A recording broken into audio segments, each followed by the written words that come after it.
Things I'd like to know. Why elevators shrink the second you enter them with a guy you're hot for. Can someone explain that law of physics? Is it a variation on Newton's laws? The space between two people becomes immeasurably smaller when you want to get your hands on him? Yeah, I bet that's a rule of sexual gravity. Also, Grant smells incredible, all clean and soapy still, even hours later, and that freshly showered smell is my favorite one on a man, especially when I can dirty him up. I've got to be careful, but holding back would be like letting a fastball down the middle pass you by. You have to swing. Maybe both, I say as he pushes up the bar. With a huff, he shakes his head. Is he annoyed? Sorry, I add hastily. I'll rein it in. Declan lowers the bar. Rookie, we are both guilty.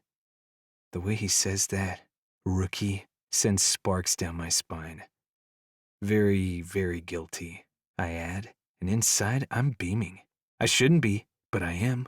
Another lift, another press, another sexy glance. He doesn't talk, just grunts as he lifts in the early morning quiet of the hotel gym. When he finishes his reps, he racks the bar and wipes a hand across his forehead, but doesn't sit up. Instead, he picks up the thread of the conversation. You know how hot you are, he whispers. Why would I know that?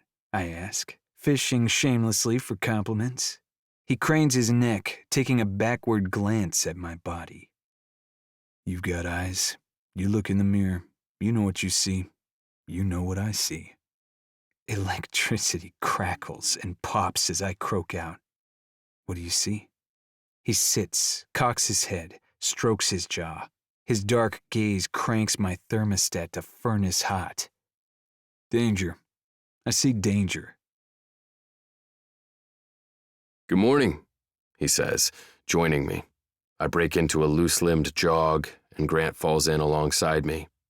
Oh yes, it is definitely good, I say, not bothering to strip the flirt from my voice. I take it you enjoyed the view. Is that what makes it good? I take it to mean all that preening you did was on purpose. What? Me? You think I'd retaliate because you whipped off your shirt yesterday? I do think you'd do that, because you did do that. He shrugs, wicked enjoyment on his handsome face. Payback's a bitch, isn't it, Deck? We can't give in, I implore him, my voice tight as I do everything to convince him. But it's not Grant I'm trying to convince. It's me. Because the way this man looks at me, with sex in his eyes, dirty deeds on his lips, makes it nearly impossible for me to resist. I know we can't, Deck. That, right there, his boy next door voice, that's part of why I want him so much. I shake my head and laugh futilely. Even that gets me going. The way you say my nickname. A smile curves his lips. Deck. He's all gravelly and raspy, enjoying knowing what it does to me, and it does the trick. Like I said. Grant jerks his chair closer to the table, licks the corner of his lips, and murmurs, "The way you call me rookie."